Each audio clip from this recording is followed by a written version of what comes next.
Hello my dear friends, welcome to our YouTube channel management study mantra. दोस्तों, इस video में हम discuss करेंगे बीकॉम फोर्थ सेमेस्टर का जो लास्ट टाइम पेपर हुआ था एमजेपी रोलखंड यूनिवर्सिटी बरेली का। जो सब्जेक्ट था फंडामेंटल ऑफ मार्केटिंग, जिसका कोड नंबर भी आप देख सकते हैं। जो पेपर कोड था वो C014 था। तो इसमें आपके 100 क्वेश्चंस हैं। बहुत ही इंपॉर्टेंट क्वेश्चंस हैं जो आपका कमिंग एग्जामिनेशन है, जो आपका इस साल एग्जामिनेशन होने वाला है fundamental of marketing BCom fourth semester का।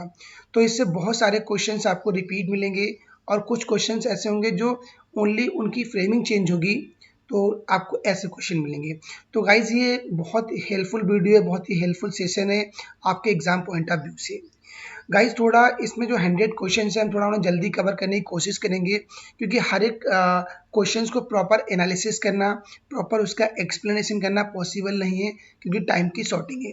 क्योंकि अगर हम 100 क्वेश्चन डिस्कस करेंगे प्रॉपर तरीके से तो एटलीस्ट 4 to 5 आवर्स चाहिए, बट हम इस सेशन को वाइंड अप करेंगे with in a 1 our.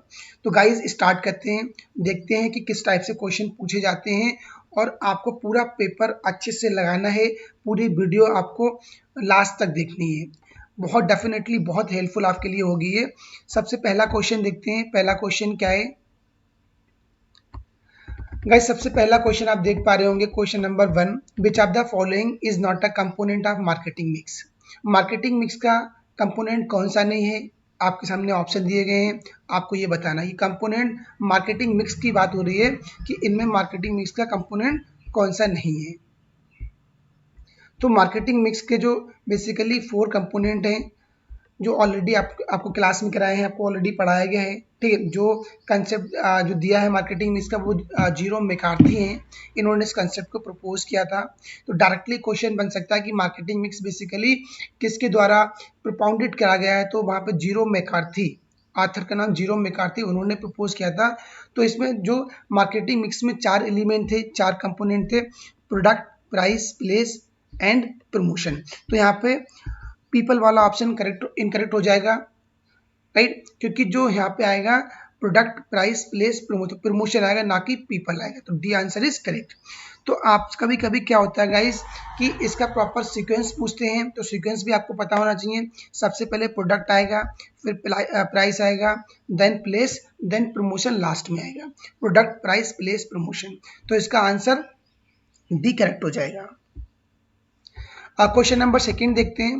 What are the 4 Ps of marketing. Marketing के बेसिकली 4 पीस क्या है, राइट? देखो, 4 पीस कह सकते हो आप मार्केटिंग के, या 4 कंपोनेंट्स आप मार्केटिंग कह सकते हो, ठीक है, या 4 एलिमेंट्स आप मार्केटिंग कह सकते हो। सारी बात एक ही है, राइट? तो क्वेश्चन एग्जामिनर किसी भी तरीके से पता पूछ सकता है, पर एटलीस्ट आपको चीजें क्लियर होना चाहिए।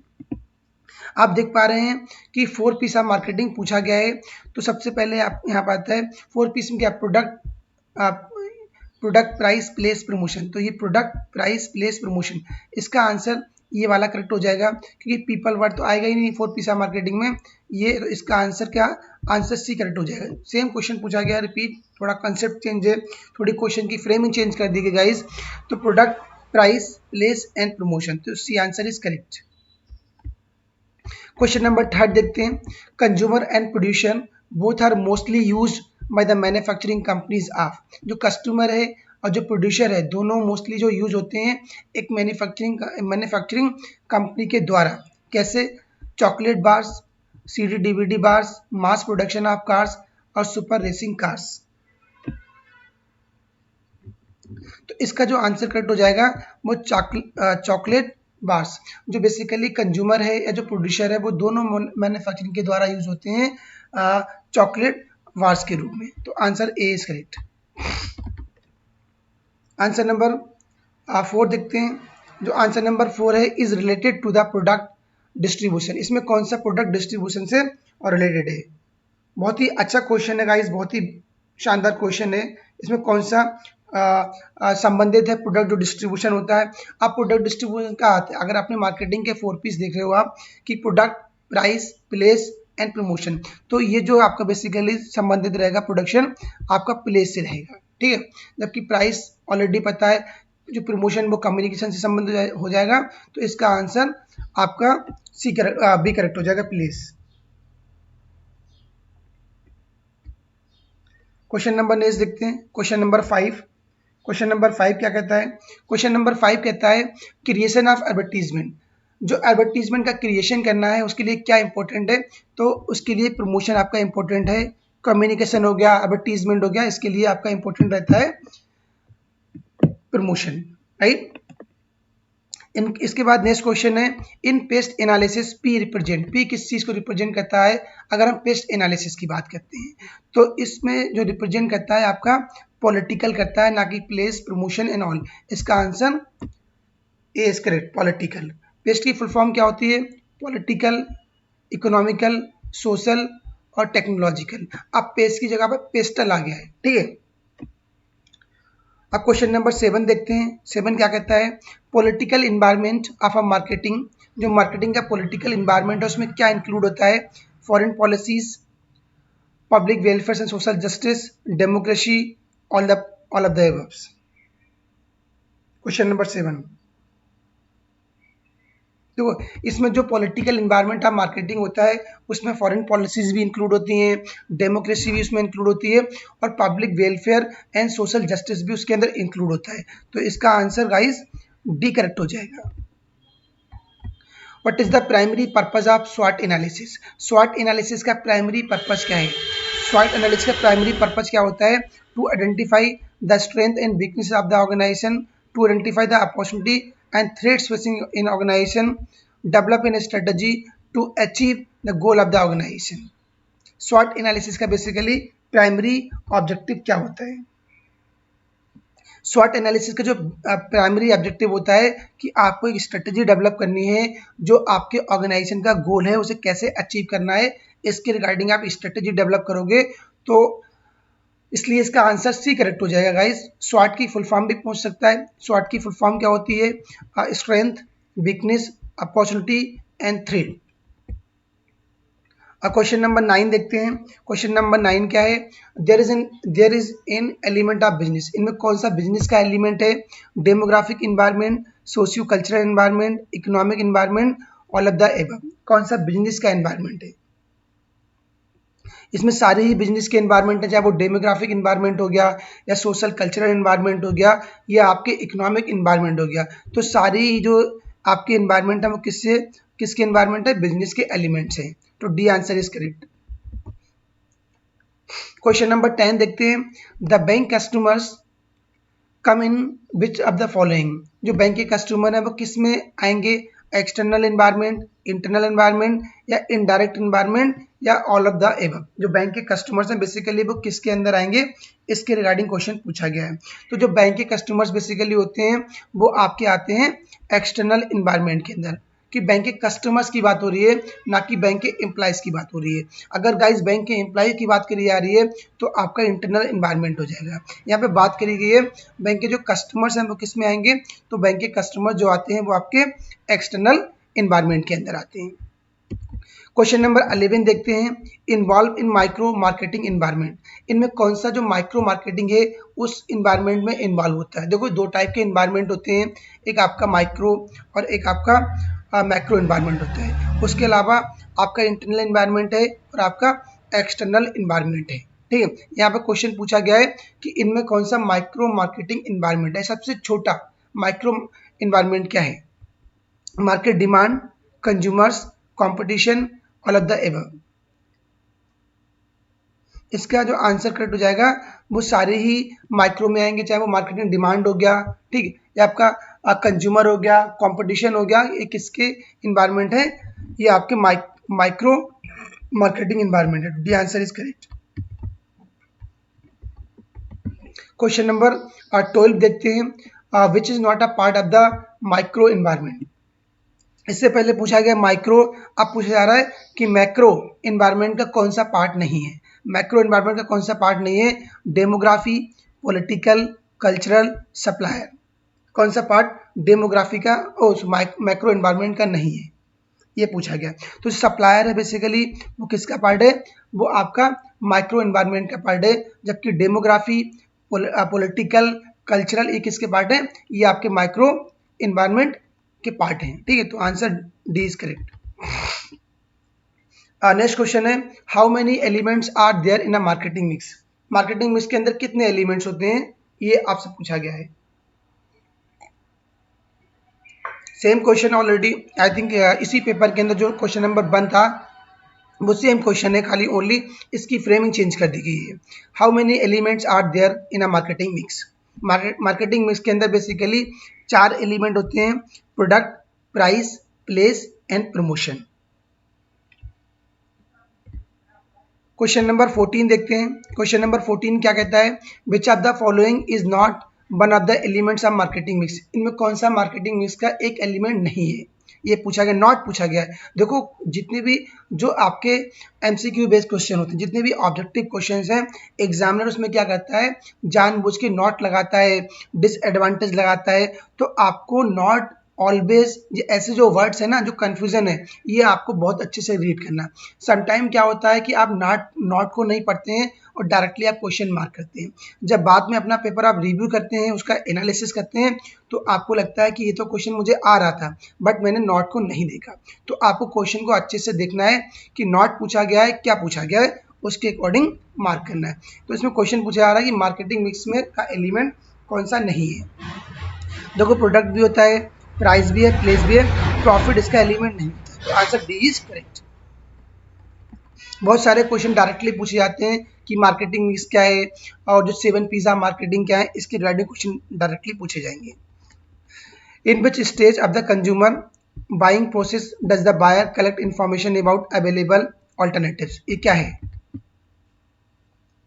Information search, evaluation of alternatives, post purchase evaluation, identification of problem.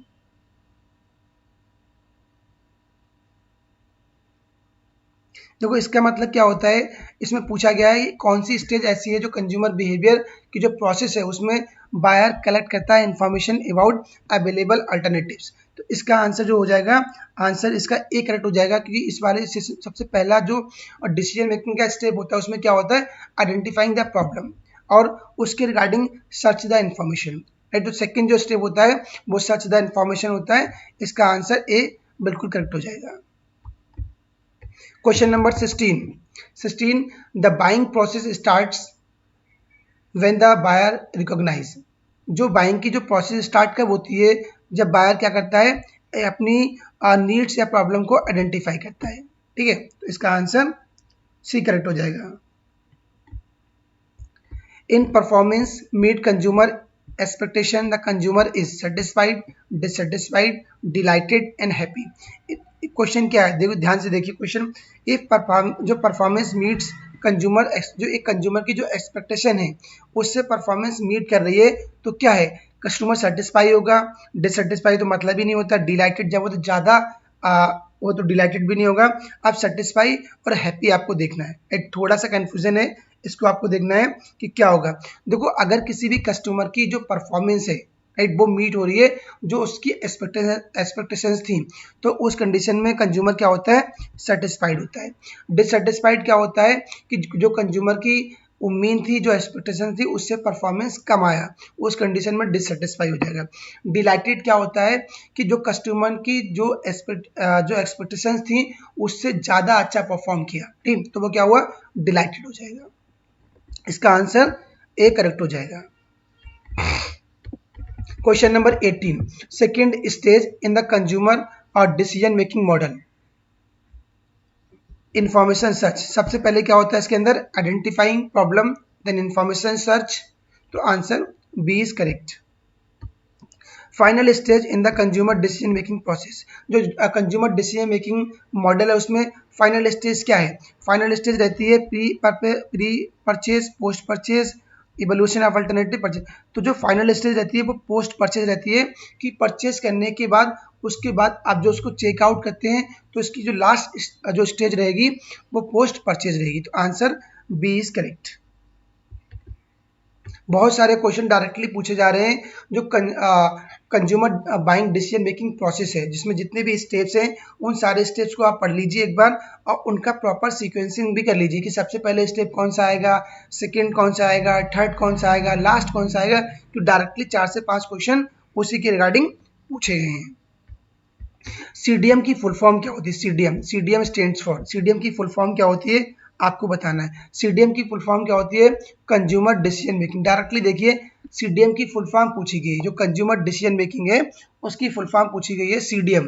तो आपको याद होना चाहिए सीडीएम की फुल फॉर्म क्या है? Consumer decision making. Answer C is correct. Question number 21, involve no decision making at all. कोई डिसीजन मेकिंग इन्वॉल्व नहीं होती है, उसे क्या बोलते हैं? Limited CDM, extended CDM, habitual CDM, all. CDM माने कस्टमर डिसीजन मेकिंग, इसे हम बोलते हैं हैबिचुअल। जब जहाँ पे कोई भी जो डिसीजन मेकिंग इन्वॉल्व नहीं होती है किसी भी तरीके से, तो उसे बोलते हैं हैबिचुअल, कि आपकी हैबिट हो गई है, कोई आपने इसके रिगार्डिंग डिसीजन नहीं लिया है, वो तो आपकी हैबिट है, तो उसे बोलते हैं हैबिचुअल सीडीएम।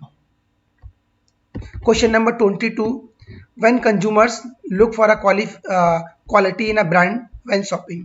जब कस्टमर कुछ शॉपिंग करता है उस समय अपने ब्रांड के अंदर क्वालिटी देखता है, राइट? तो कंज्यूमर क्या देखता है? Brand conscious style, novelty oriented style, quality oriented style, या प्लेजर ओरिएंटेड स्टाइल? क्या देखता है कस्टमर? कस्टमर देखता है कि उसकी क्वालिटी क्या है, क्वालिटी का स्टाइल क्या है, क्वालिटी ओरिएंटेड स्टाइल एक ब्रांड के अंदर कंज्यूमर देखता है जब वो शॉपिंग करता है। तो इसका आंसर सी करेक्ट हो जाएगा। Question number 23, which type of consumers buys without much analysis of information. यानी जब कंज्यूमर कुछ ही बाय करता है, ज़्यादा एनालिसिस नहीं करता है और ज़्यादा ही ना ही इंफॉर्मेशन सर्च करता है, तो उसे क्या बोलते हैं? Shopping as a fun, pleasure oriented activity, loyalty style of shopping, या इम्पल्सिव स्टाइल? इसे बोलते हैं इम्पल्सिव स्टाइल। जब कंज्यूमर ने कोई प्लानिंग नहीं करा, राइट, ना कोई एनालिसिस किया, ना उसके रिगार्डिंग कोई इन्फॉर्मेशन सर्च किया, डायरेक्टली गया और चीज़ परचेज कर ली, तो ये क्या होती है? इम्पल्सिव बाइंग होती है। इसे इम्पल्सिव स्टाइल बोलती है। लेट सपोज आप जाते हो, राइट, आप गए, आपने एक शॉप पे, किराना की शॉप पे, उस पर आपने बोला एक टॉफ़ी दे दो, ठीक है, या आप मुझे चॉकलेट दो। आपने कोई इसके रिगार्डिंग ज़्यादा इन्फॉर्मेशन सर्च नहीं करी। जो आपके जितने भी कन्वीनियंट स्टोर हैं वहाँ पे आप जो डेली रूटीन से बाइंग कर रहे हो उसको इम्पल्सिव बाइंग या इम्पल्सिव स्टाइल बोला जाता है। D answer is correct. Which are the points include as external environment factor of a consumer behaviour. Consumer behaviour का एक्सटर्नल एनवायरनमेंट में कौन से फैक्टर इंक्लूड होते हैं? बाहर का, फैमिली, पर्सनैलिटी, एटीट्यूड, लर्निंग। तो इसमें फैमिली आपका क्या है? एक्सटर्नल है, बाकी सारे इंटरनल है, चाहे पर्सनैलिटी, एटीट्यूड या लर्निंग। तो answer A is correct. Which of the points include as individual determinants of consumer behaviour. Consumer behaviour के रिगार्डिंग पूछा गया है, डिटर्मिनेंट्स के रिगार्डिंग। तो इसका जो आंसर हो जाएगा guys perception. Perception is correct. Market segmentation. Market segmentation क्या है? नेसेसरी है, अननेसेसरी है, वेस्टेज ऑफ मनी या वेस्टेज ऑफ, ये मार्केट सेगमेंटेशन नेसेसरी है। A answer is correct. Question number 27, product differentiation and market segmentation are alternative marketing strategy, this statement is. ये statement किसने बोला है कि जो प्रोडक्ट डिफरेंशिएशन है और मार्केट सेगमेंटेशन है ये क्या है? ये अल्टरनेटिव मार्केटिंग स्ट्रेटजी है। किसने दिया है ये जो क्वेश्चन बोला गया? स्मिथ साहब ने। स्मिथ साहब ने बोला है, तो ये आपको स्टेटमेंट पता होना चाहिए। Answer C is correct. The factor affecting marketing mix. जो मार्केटिंग मिक्स पे कौन से फैक्टर अफेक्ट करते हैं? मार्केटिंग, प्रोडक्शन, फाइनेंशियल, सारे ही factor. D answer is correct. Question number 29, the term product concept was first used by. जो product concept है वो किसके द्वारा यूज करा गया है? इसका देखो जो आंसर है वो थियोडोर लेविट। थियोडोर लेविट ने सबसे पहले कंसेप्ट दिया था प्रोडक्ट का, right. Product concept was first used by Theodore Levitt. B answer is correct. Market segmentation appeared with a new concept of marketing.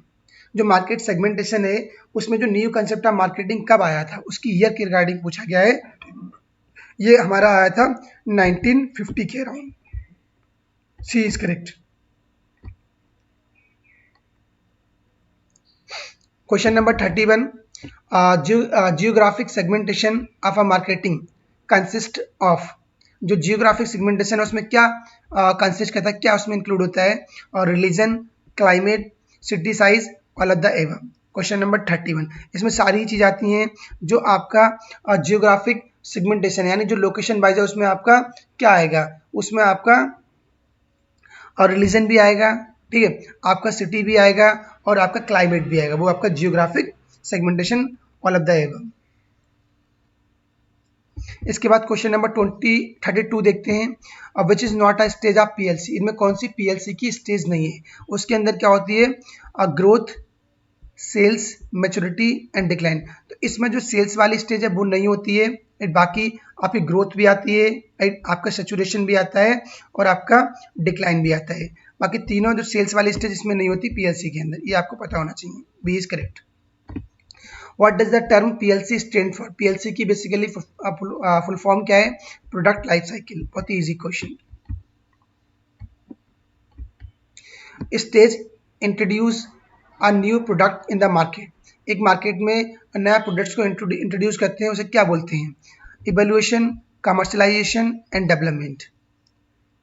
तो बेसिकली इसे बोला जाता है कमर्शलाइजेशन। जब कोई भी मार्केट में नया प्रोडक्ट्स आता है, जो न्यू प्रोडक्ट डेवलपमेंट है, उसकी जो लास्ट स्टेज क्या होती है, कमर्शलाइजेशन। जब प्रोडक्ट मार्केट में नया आता है उसे बोलते हैं कमर्शलाइजेशन। तो answer B is correct.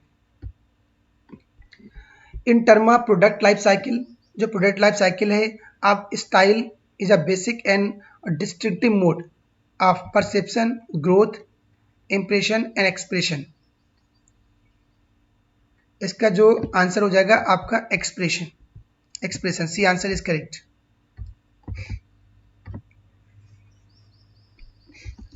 Question number 36, mostly new products are, mostly new products are क्या होते हैं, अनसक्सेसफुल, सक्सेसफुल, 100% सक्सेसफुल या 100% अनसक्सेसफुल। मोस्टली जो न्यू प्रोडक्ट्स हैं उसके रिगार्डिंग पूछा गया है। तो क्या होता है, जितने भी जो न्यू प्रोडक्ट्स आते हैं वो जनरली सफल नहीं हो पाते, असफल होते हैं। Answer A is correct.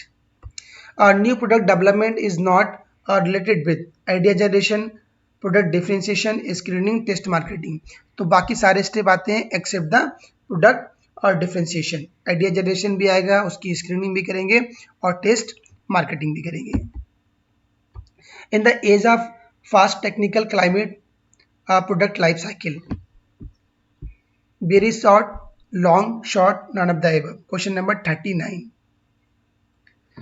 ये इसका आंसर शॉर्ट हो जाएगा क्योंकि पूछा गया in the age of fast technical changes. अगर किसी भी प्रोडक्ट लाइफ साइकिल के अंदर जो फास्ट टेक्निकल चेंजेस होते हैं तो वो क्या होता है, शॉर्ट कहलाता है। क्वेश्चन नंबर 39 क्या कहता है, the following cases the process of stock control, standardisation, simplification, both या नॉन ऑफ द एबव। इसमें दोनों आएंगे। जो स्टॉक कंट्रोल का प्रोसेस होता है वो स्टैंडर्डाइजेशन भी होता है और सिंप्लीफिकेशन भी होता है। तो both A and B correct. Question number 40, in which of the following type the manufacturing cost में गो अप, जो मैन्युफैक्चरिंग कॉस्ट है वो कैसे आगे जाएगी, किस टाइप में, सिंप्लीफिकेशन में, स्टैंडर्डाइजेशन में, डाइवर्सिफिकेशन में या all of the above. Question number 40, देखो जब कभी भी आप डाइवर्सिफिकेशन करते हो, अपने प्रोडक्ट्स को आप डाइवर्सिफाइड कर रहे हो, उस कंडीशन में क्या होता है, आपकी मैन्युफैक्चरिंग कॉस्ट बढ़ जाती है। जबकि स्टैंडर्डाइजेशन में क्या होता है, जो आपकी कॉस्ट पहले है वो आपकी कॉस्ट सेम रहती है। सिंप्लीफिकेशन में भी कॉस्ट ऑलमोस्ट सेम रहती है, बट इन केस डाइवर्सिफिकेशन आपकी जो मैन्युफैक्चरिंग कॉस्ट है वो आपकी हाई हो जाती है। तो answer C is correct. Question number 41, new product development, इसको शॉर्ट में बोलते हैं NPD, new product development process consist of detailed step and numbers of steps are. इसके अंदर कितने स्टेप्स होते हैं जो न्यू प्रोडक्ट डेवलपमेंट है। क्वेश्चन नंबर 41, इसके अंदर बेसिकली 8 स्टेप होते हैं। तो आपको सारे स्टेप पता होना चाहिए कि आप जो कभी भी न्यू प्रोडक्ट डेवलपमेंट होता है उसके अंदर कितने स्टेप्स आते हैं। तो टोटल वहाँ पे 8 स्टेप्स होते हैं। D answer is correct.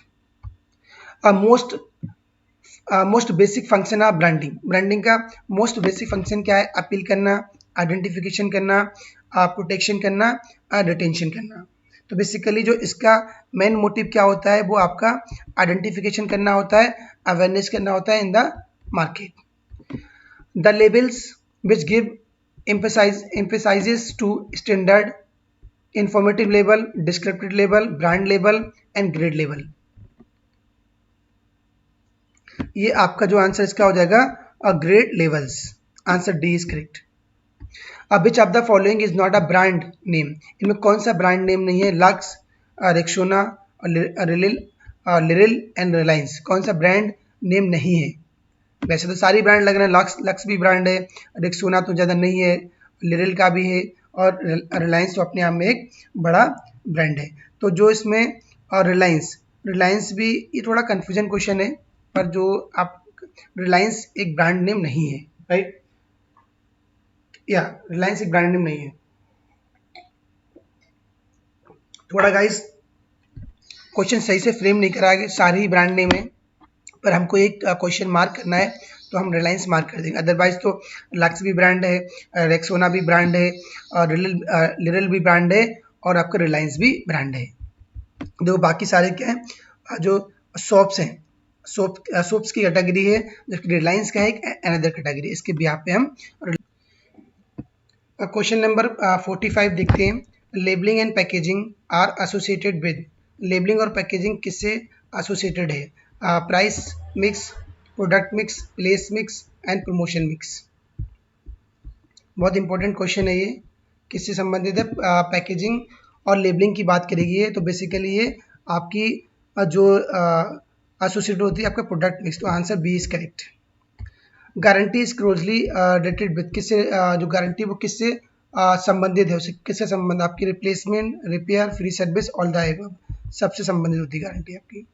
The following is not a internal factor of price determination, जो इंटरनल फैक्टर कौन सा नहीं है प्राइस डिटर्मिनेशन का? Question number 47।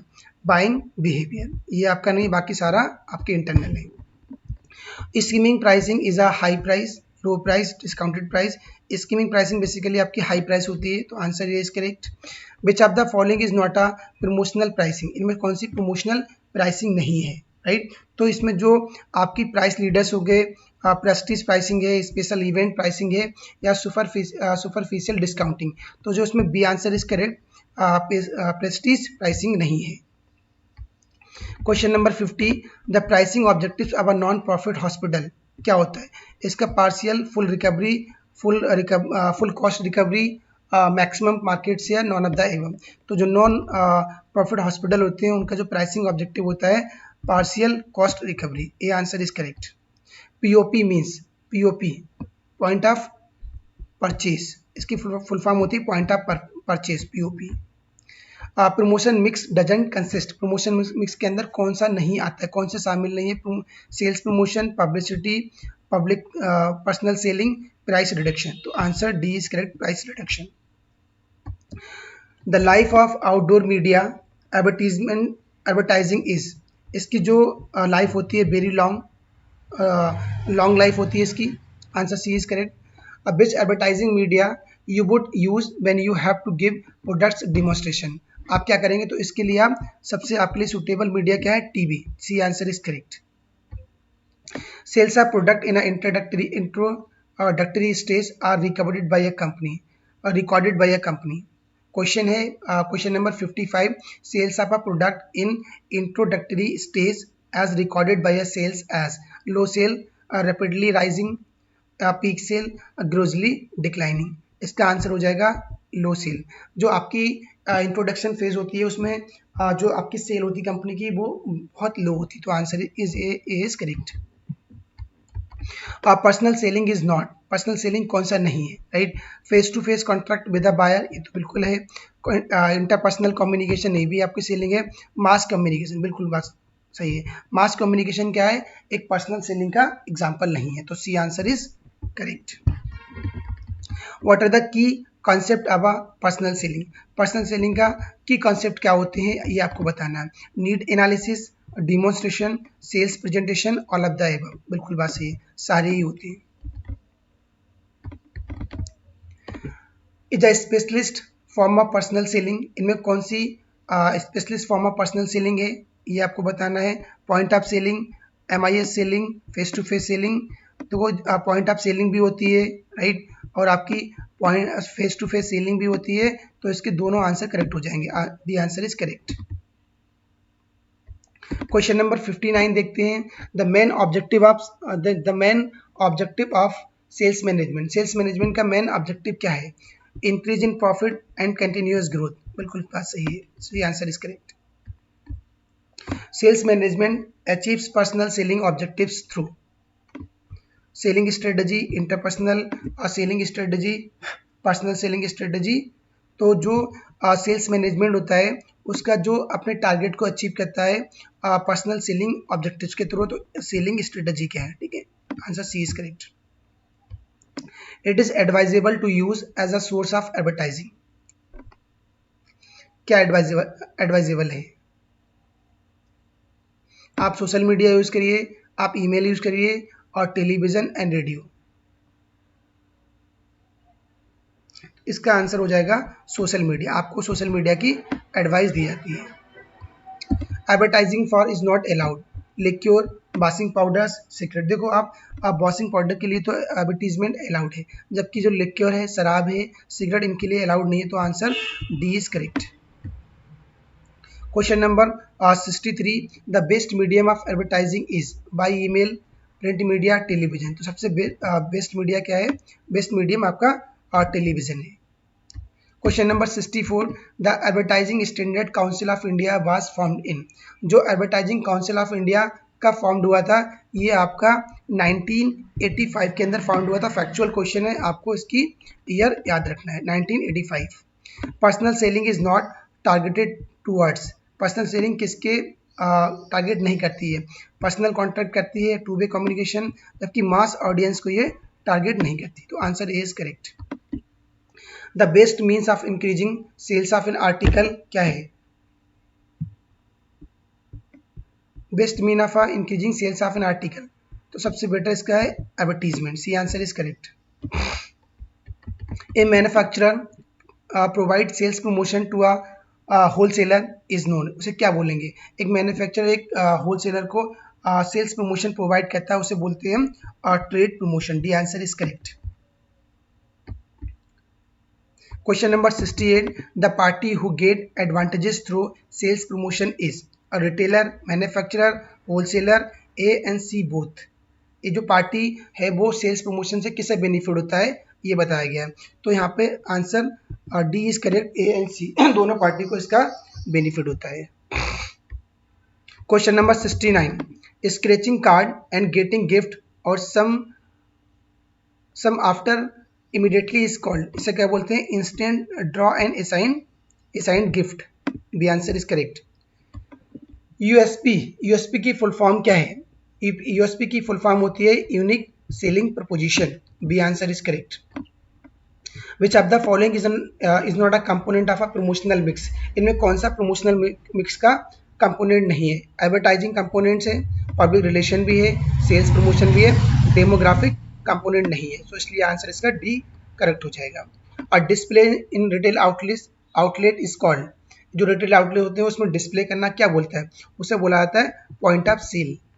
C. Which one of the following is not a major direct selling company in India. इनमें कौन सी India के अंदर मेजर डायरेक्ट सेलिंग कंपनी नहीं है? देखो, यूरिका डायरेक्ट सेलिंग है, राइट, एम्बे भी डायरेक्ट सेलिंग है, मेडिकेयर भी डायरेक्ट सेलिंग है, जबकि जो हिंदुस्तान यूनिलीवर लिमिटेड है ये आपकी डायरेक्ट सेलिंग कंपनी नहीं है। D is correct. On pack coupon are the example of trade promotion, sales promotion, money based sales promotion या फुलफिलमेंट कॉस्ट। क्वेश्चन नंबर 74, इसका हो जाएगा आपका sales promotion. B answer is correct. 75 question देखते हैं। If product is related to warranty the price is related to. जब एक product जो है वो वारंटी से संबंधित है तो उसमें उसका प्राइस किससे रिलेटेड होगा? रिटेल आउटलेट से, एडवर्टीजमेंट से, डिस्काउंट से और एट्रैक्टिवनेस से।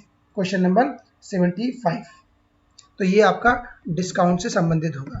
सी answer is correct. Selection of a distribution channels is determined by. जो डिस्ट्रीब्यूशन चैनल है उसका सिलेक्शन कैसे करते हैं? The types of product, the nature of market, buying habits of a consumer, all of the above.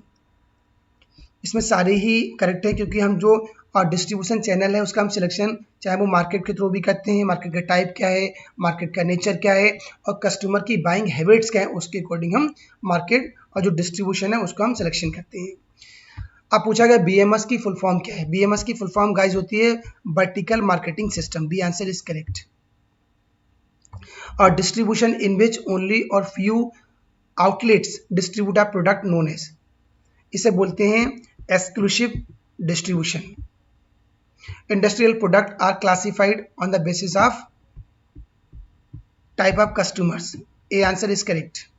Selection of one or more segment to enter is called.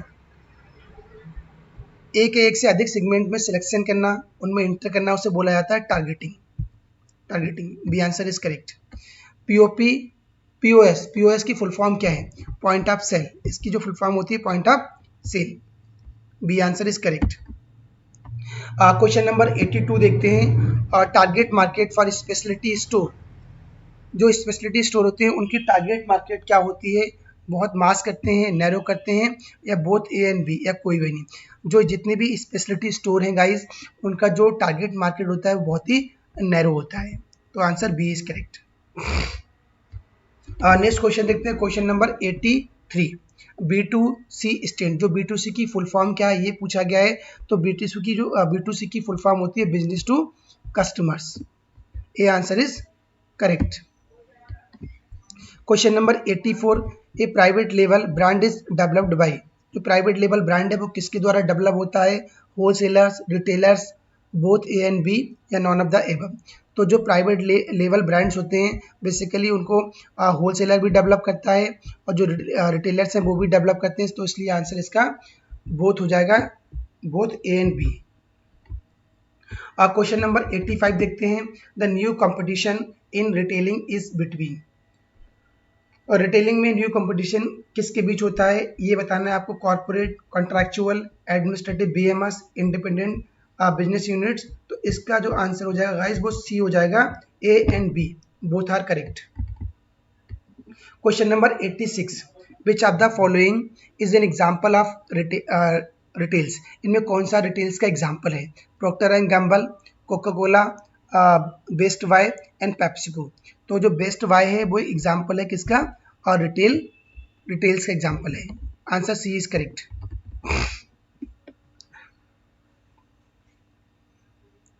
Question number 87 देखते हैं। Which of the following is an example of a non store based retailing.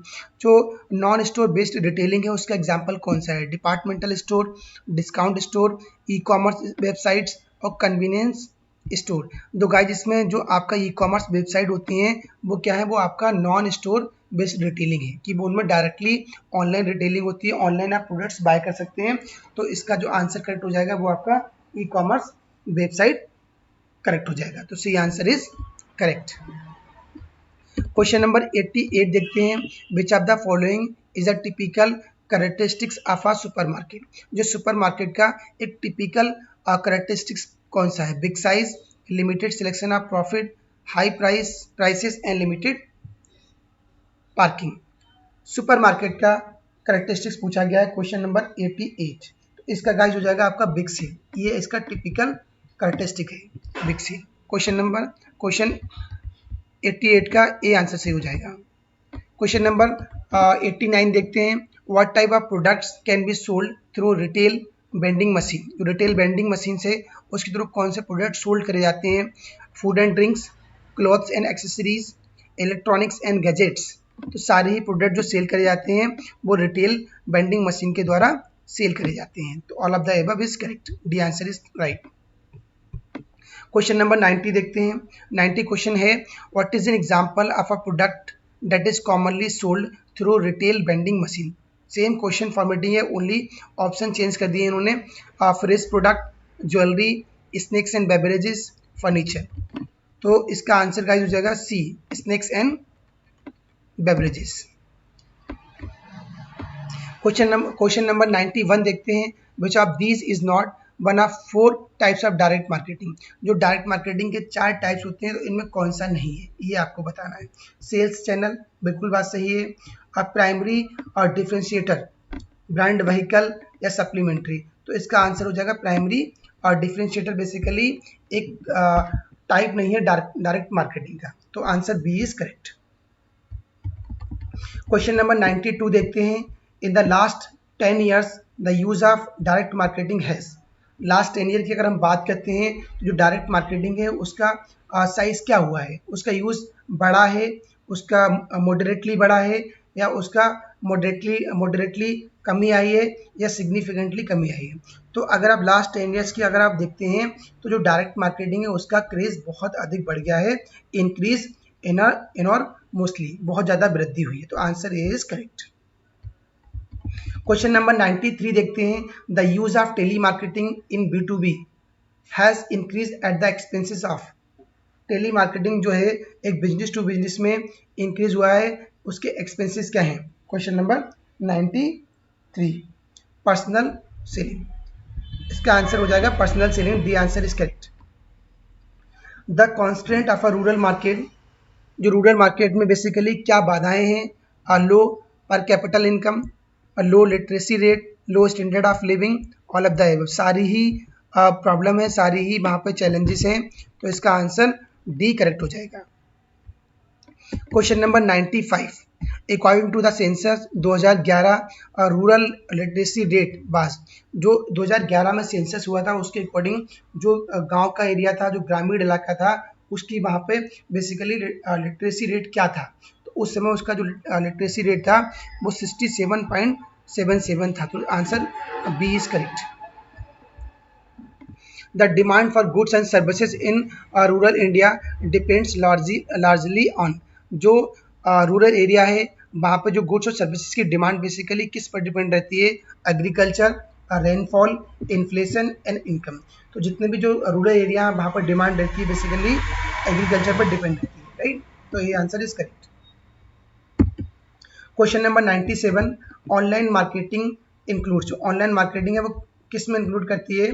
Promotion of product on the social media, बिल्कुल बात सही है, answer C is correct.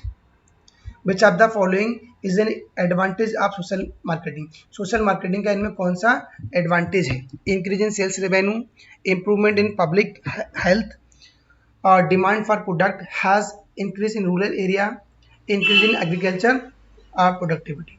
तो इसका जो answer हो जाएगा, answer B is correct, improvement in public health. Question number 99, how many types of pillars do we have in digital marketing, और डिजिटल मार्केटिंग के अंदर कितने पिलर्स होते हैं? तो बेसिकली इसके अंदर जो पिलर्स होते हैं वो 4 होते हैं डिजिटल मार्केटिंग के अंदर। तो answer D is correct. Question number 100, this is the last question, which of the following is involved in the digital marketing process, जो डिजिटल मार्केटिंग प्रोसेस है उसमें कौन कौन से स्टेप्स हैं, बेसिकली क्या क्या उसके अंदर इन्वॉल्व होता है, इसके रिगार्डिंग क्वेश्चन पूछा गया है। RAS, voice, broadcasting, podcasting, all of the above. तो जो डिजिटल मार्केटिंग प्रोसेस है उसमें सारे ही चीज़ें इन्वॉल्व होती हैं, चाहे वो आपकी वॉइस ब्रॉडकास्टिंग हो गया, या आपकी पॉडकास्टिंग हो गया, RAS हो गया। तो डी आंसर इज करेक्ट। तो गाइज इस वीडियो के अंदर हमने 100 क्वेश्चंस को डिस्कस किया है, राइट? तो ये बहुत हेल्पफुल वीडियो है आपके एग्ज़ाम के लिए। तो पूरी वीडियो को आपको अच्छे से वॉच आउट करना है। अगर आपको वीडियो अच्छी लगे, आपके लिए हेल्पफुल है, तो प्लीज़ वीडियो को लाइक करिए और उस पर कमेंट करिए और ज़्यादा से ज़्यादा शेयर करिए, ताकि और भी लोगों को इसका बेनिफिट मिल सके, क्योंकि आपके एग्जामिनेशन चल रहे हैं, राइट? तो हर एक पर्सन को इसका बेनिफिट होना चाहिए। अगर कुछ डाउट्स है, कुछ क्वेरी है किसी क्वेश्चन के रिगार्डिंग, या किसी अनदर टॉपिक पे आप वीडियो चाहते हैं, किसी अनदर पेपर पे वीडियो चाहते हैं, तो आप कमेंट करके बता सकते हैं। गाइज मिलते हैं नेक्स्ट वीडियो में। Thank you, have a nice day.